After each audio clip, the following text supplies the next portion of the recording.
like that.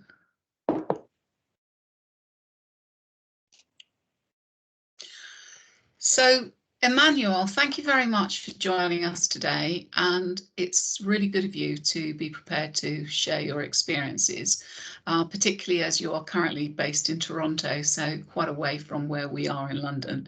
And I know that you're going to be doing some work with our schools next week, and they're really excited to be participating in that.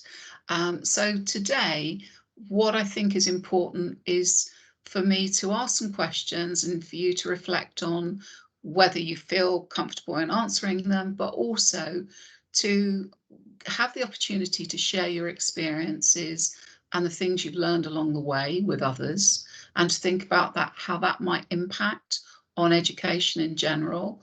And so I've compiled a list of things and we'll just see how we get on. So the first one is, what are your earliest memories? Well, there are several memories, you know, it depends whether it's negative memories or positive memories. Just a kind of collection of what you know, when you go back, the earliest things you can really think about. Well, I mean, my childhood has been interfered by war, violence, you know, bombs dropping, people running from one place to another. You know, my mother used to tell us that the world is going to end. And as a little kid, I would imagine, how is it going to end like, you know? And then my imagination will go ahead.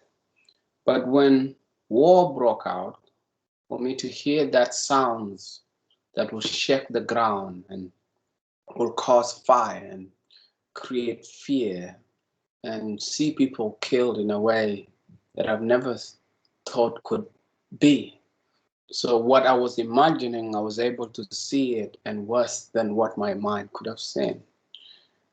And that horror, you know, that war reached the core of my family. So my aunties died during that war. All my uncles except two. My mom was claimed by that war. So just imagine, all my aunties from my mother's side, none of them survived. You know, my father's side, my aunties, I just realized now there's 2 or 3 that are alive. And so, and then I end up becoming a child soldier.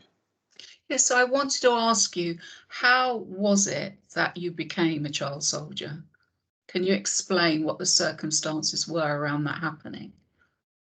Well, I did not even know I was going to become a child soldier, because we were told we were going to go to school in Ethiopia. And so we had to walk hundreds and hundreds of miles. The journey in itself was horrifying. Some children died of dehydration, some died of starvation, some were eaten by wild animals. And now when we arrived in Ethiopia, and I could remember this clearly, how it got into us. One kid started asking questions at night. Where is God? Why are we here? Where is my mommy? Why do we have to suffer like this? Who made the bark of maize? And the kid would cry and ask questions throughout the night, and you could hear the voice. In the morning, that kid got everybody's attention. We're looking toward him. He climbed a tree and he put a rope on his neck and he tied it on the tree and jumped. Now, it's the first time for me to see a person actually take their life. And what even gave that kid that idea for it to do something like that? And how old were you at that point? I think I was 8. Right. Or turning 9, yeah. And then from there we stayed, and that's the place we became hardened. When we were trained to become child soldiers, we became more hard. We were able to take care of ourselves, cook for ourselves, build infrastructure or houses for ourselves. We became more independent after we were trained to be child soldiers.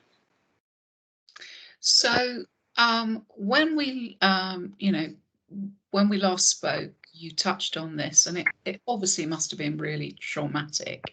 So one of the things I was wondering is, what do you think it was within you that was able to dig deep and find that resilience to survive that kind of experience? Well, I think whatever that was in me is in every human being who experienced suffering.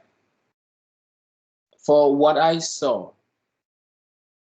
I started asking, who made these helicopters that are burning our villages? Who made the tanks, the guns that are loud like this?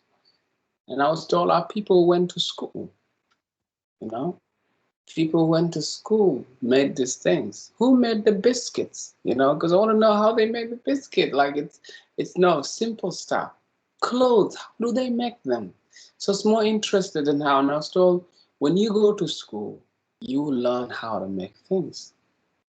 So, and I said, I want to be able to go to school so I can become a part of a solution someday. So that was it. There's so many problems, and I want to be among the people who can be part of it. And as a kid, I would imagine myself sometime as a doctor. I would imagine myself either as a pilot. Now, what I want to share here is the power of imagination and how it helped me. I came across two things as a little child. When I imagine my future in a negative way, it terrifies me that I don't want to think about it again. And it just robbed every joy that I have, and it just destroys me. But I discovered I can also imagine the future for me in a positive way. And so, whether I would say through imagination in a positive way, we can build resilience without even knowing. Because when I imagine myself as a pilot, as a teacher, as a doctor, I want to stay alive so I could go to school. I imagine myself, seeing myself working. And I remember at one point how through this imagination helped me, There was a journey, I don't know if I shared this with you before, a journey where we ran out of food and we're drinking our own urine because there was no water. And at this part, people were taking their own lives. There was a young man whom we promised we were going to come and pick later, and he was put under a tree. And as we moved 50 meters away, the young man shot himself. But he planted that seed in my head, that seed, when I went through tough experience, my left toe at that time was cut. And because it was cut,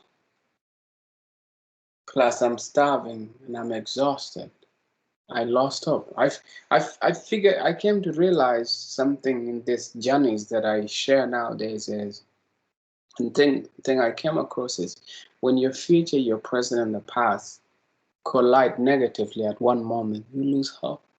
And for the first time as a little kid, I lost hope and I wanted not to stay alive. I even tempted it, and the bullet failed. Now, but as I moved on in one of my part of this journey, there's a time where we're in a swampy ground. And in this swampy ground, there was no water before, but now we found a lot of water. And because we're exhausted in the day, because we haven't had food, when somebody collapses, all you can see is the bubbles coming out. So there's a child soldier who collapsed in front of me. And as I watch him drown, hesitating, should I or should I not? An older soldier tried to pick him up.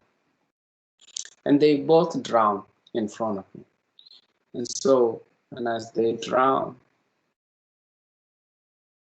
a thought came into my head saying, "You're terrible. You're a comrade. How can you watch your comrades die?" And that thought was destroying me inside. The way I was able to escape that was imagination. So I kept into my imagination to imagine the future. And a question came into my head, Jal, you're always imagining to be part of a solution in the future. What is it that you can actually do now? And of course, one of the important things in what you're saying is that despite those really terrible circumstances, you still could imagine that you had a future. And so what I'm hearing is that sense that it wasn't just imagination. Certainly the imagination was helping you to project to a time that you would survive, and think about things differently. But there was also that sense of inner resilience within you when you were very young. And something I'd like to pick up a bit later in our conversation around the amount of refugees who are in the UK. I mean, the amount of refugees around the world, but certainly in the UK, and how we can really schools can do more to support them. But the other thing I'm interested in is, we've spoken before about your journey in regard to promoting world peace. And I wondered about, the direction of travel for that, how you became involved in it, and the people along the way who have supported you, and ultimately how you see that developing still further. Yeah, I'm gonna step in that. So what I want to pick on is what happened in this part of the journey, and maybe somebody may pick it. As I was studying, what you want to be a part of a solution in the future. What is it that you can do now? And what I remember is my mind asked me, why don't you eat that tree? And if you don't die, share it with the rest. And then I went and ate the tree, and I didn't die. I shared it with the rest. My mind told me, why don't you collect the snails in the water? And if you don't die, share it with the rest. Then I discovered something at that moment, that in order to be a part of a solution in the future, you have to actually identify what you could be part of a solution in that moment. And that little practice became part of me, which I'm actually applying now in the middle of pandemics. Okay, you're a musician, all doors are shut, you can't go anywhere. And I ask myself, what is it that I can do now? And when I just put that, then I give my mind to imagine the possibilities in a way forward. And my journey to be doing the peace activities is also goes rooted back, because as I was growing up, I was a bitter young man, and my desire when I was trained as a child soldier was to kill as many Muslims and Arabs as possible. But now, through education, all of that changed. My perspective has been widened and broadened, and now I think differently. And that's why I say I'm going to campaign for peace. Now, as I was campaigning for peace, I always think peace is something you're going to find somewhere out there. Peace is something that you're going to give me or somebody else is going to give me. But after a very long time, I came to realize this peace I am looking for is inside me. Once I activate it, then I can give it. And all of us have it. We can only give what we have. But sometimes you may have a lot of wealth that you don't know that you have. But when you discover who you are and you know that, then you can give. So if you don't have respect, you cannot give respect. We human beings project what is in us. And those who are causing havoc, who are. One of the things that I came to realize is peace is when my belly is full. Peace is justice, equality, and freedom for all. Peace is when conflicts are managed in a mature manner, that the violence can be prevented. Now, as you go deep into what is making our world insecure, you'll come to realize, hey, the systems or the laws are created to allow the rich to rob the poor under the protection of the law. Now, how is that possible? When the poor people, if you look at it, there's the middle class, which is there, they're employed by the people who have the money. But when you piss off the middle class, that's when there's a revolution. Now, when you're on the bottom here, you have completely no rights. But they'll tell you have rights until when you're trying to go to a court, how are you going to fight in the court? Everything is difficult. Education, when you're on the bottom of the pyramid, it puts you more into debts. How do you, the best things that are possible for you to have? Minimum wage, who decides minimum wage? And why? So that the people in the top can continue to make profit, you know? So, and for other countries, why do other countries rob the other countries? If you go and look for it, it goes under business. Entrepreneurs, or how do you call it, the big companies. How was Canada colonized?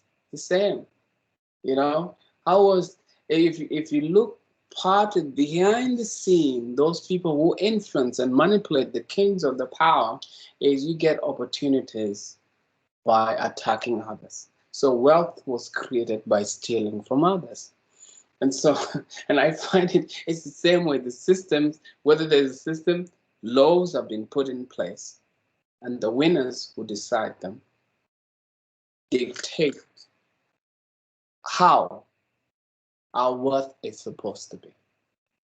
But clearly what has happened is you found a way to access some of those people who are quite affluent, quite wealthy, but who have influence.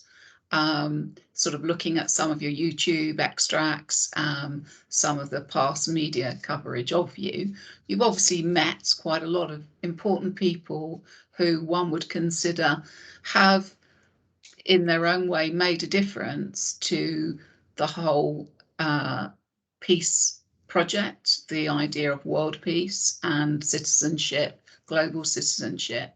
So I wonder what work you're involved in now that continues to do that.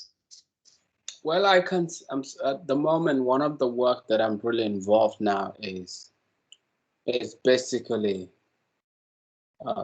showing people how they can rewire their brain. You know, each one of us has gone through difficult time. Each one of us has got their own trauma. If you look at how a human being is acting in a certain way, it's their journey. Sometimes a person may be this way, that may not be the end.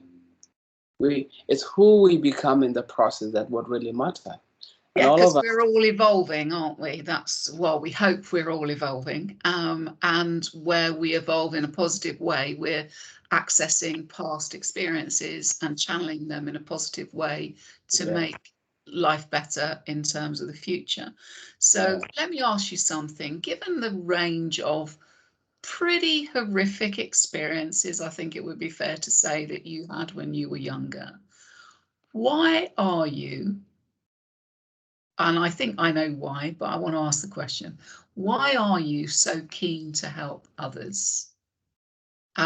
It's, you know, it's the right thing to do, but there would be plenty of people who'd be thinking, well, actually, give the guy a break. He's had a really tough time. You know, it wouldn't be surprising if you retreated and focused on yourself solely.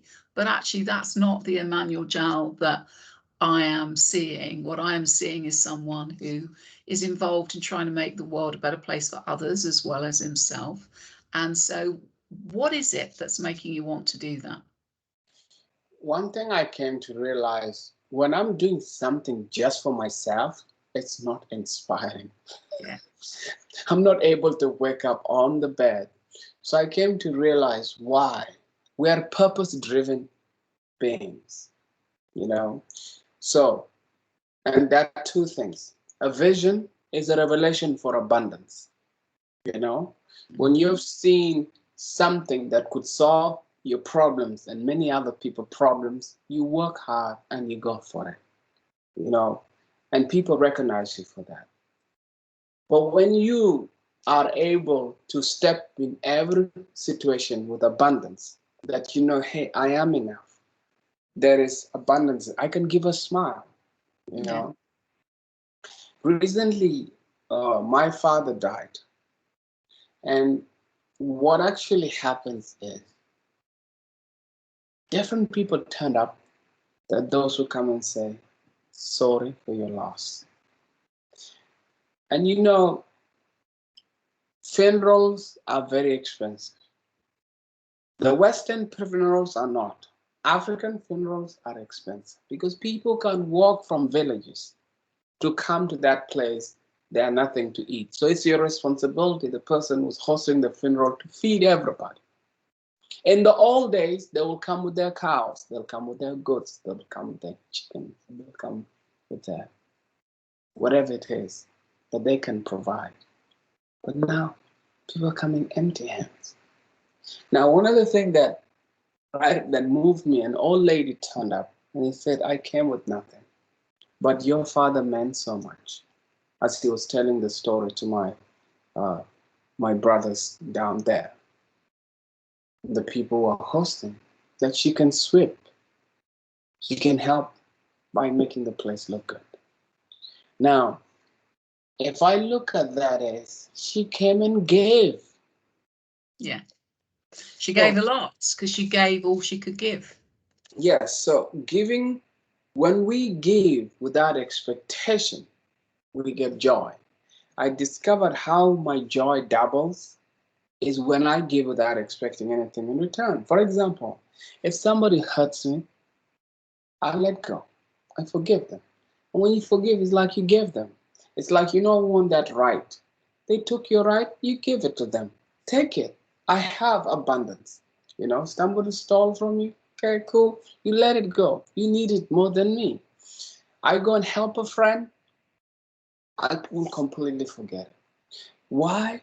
Because I discovered there's joy. But there's also something great. When you go and help somebody, your mind becomes creative. Your mind is able to expand because your heart is full of joy. Yeah.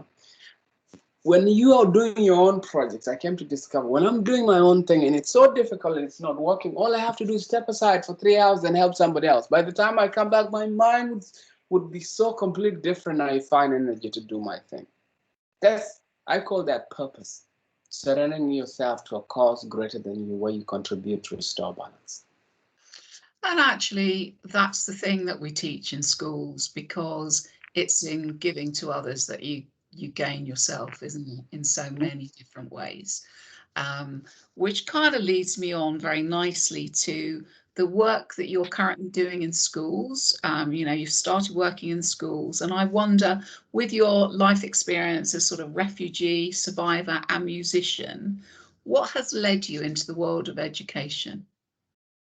Well, as I told you earlier, education has enlightened me. What is education? It's to enlighten yourself so you can enlighten others, you know. And through education, that's when I was able to transform myself. When I went to school, that's when I was able to discover that human beings are the same. I was able to learn history. That's through that I was able to acquire knowledge that I can no longer continue to hate Muslims or Arabs. I came to realize we were not the only ones suffering. I came to discover, oh, human beings are the same. And then by then I say, if by acquiring the right knowledge can transform me, can help me make those decisions and change my perspective or improve my perspective or widen my thinking or increase my mental power to be able to think and plan, then I was excited about it. What excited me the most are the stories that transform my life.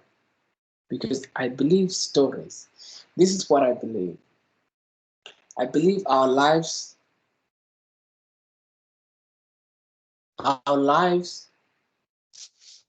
are shaped. No, our success depends on the stories we are told, and our lives are shaped by the stories we hear. So where we are today is the stories we were told. Those experiences we were told are the one that's brought us today. And what will shape us for tomorrow is the stories we hear. And so I feel, okay, I'm going to share my experiences in school. And then they will know my story. My stories will shape their future and their thinking. Well, I certainly think from some of the things I've seen already, that's probably already happening. So you're a successful musician as well. How did you get into music? Music was accidental. I never planned to be a musician. What I wanted to do is, I first went to a studio to record, and I was kicked out because I could not sing properly or couldn't rap. But I wanted to do it because I can use it as a platform to put a spotlight in my country. That was the main reason why I did it for. And eventually it opened doors for me. Now I'm a musician that I never planned or intended to do. So for those, you talked about opening doors, and you also spoke about the fact that you struggled in school initially and then you moved and pushed beyond that. What advice do you have for youngsters who might watch this and think, I really struggle at school, and I don't see any way out of it? What would you say to them? Well, when I was in school, the thing that I was robbed the most was my ability to focus and pay attention. So when the teacher's teaching, my body is not comfortable. My body will itch. I want to go out. It's talking to me. I want to play. I want to do different things. And my heart was willing to learn. My mind was not. And how did that impact me? I ended up repeating class 4 times. One class, 3 to 4 times. Can you imagine going to that class, thinking your grades will improve, and I get a grade called UN. Now, what pushed me to continue to repeat is because I already knew who I am and I was not comparing myself with others. No, the beliefs, I would say, for young men to be able to be anything, each one of us knows something they want to do. They know, a child knows what they want to do. If they, what drive kids is not just about for themselves, it's how they want to be a part of a society. So whatever it is they want to do in the world, whatever change they want to bring, whatever problem they want to solve, that's what they're going for to school. It's simple as that. You're not going to school because your parents are forcing you. If you're going like that, school will not do you good, but you're going to school because of something you want to do in this world as a young person. That's how school will do you justice. So what do you think that the future holds for Emmanuel Jal?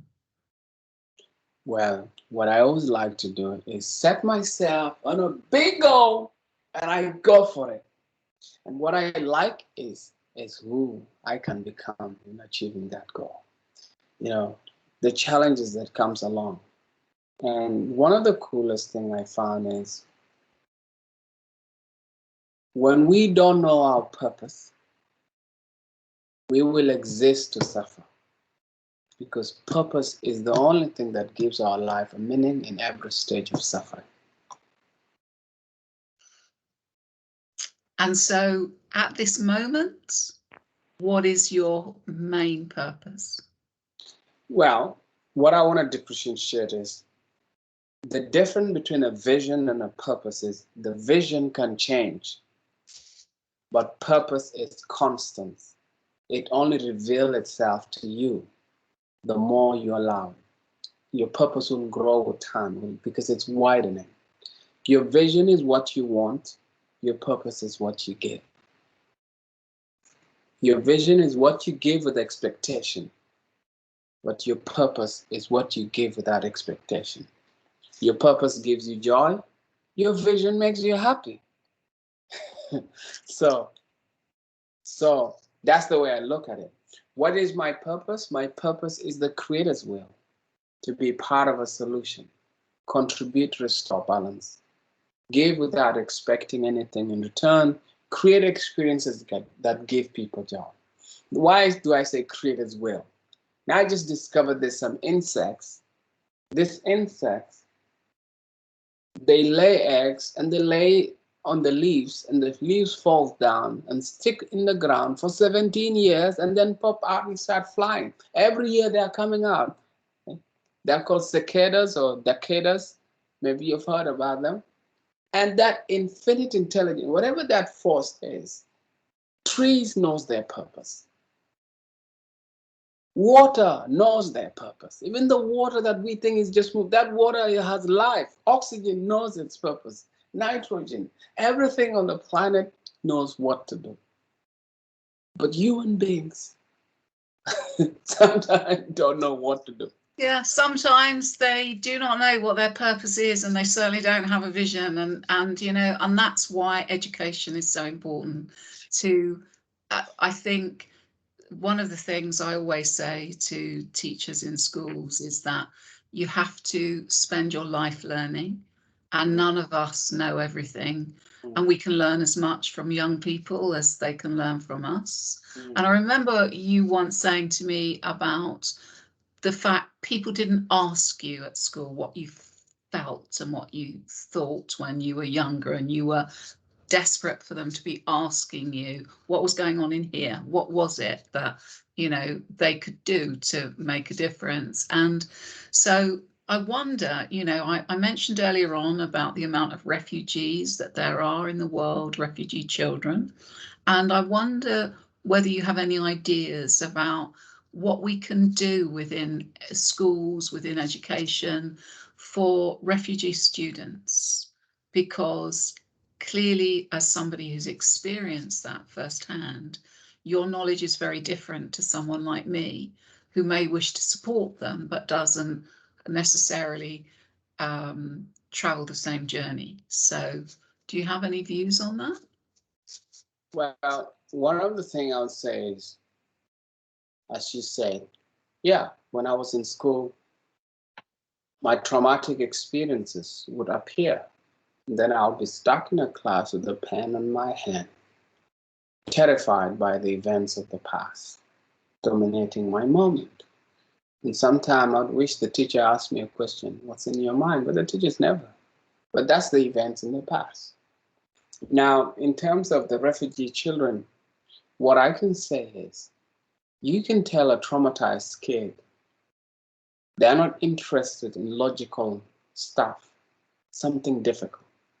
They like to do stuff with their hands. They want to play. They want to do art, you know, because those things is a part of their mind directing them to what is easy and can expand their mind. Once you give them the opportunity to run, to do their sport and do all this physical stuff or artistic stuff, then there'll be room for them to listen to a difficult stuff.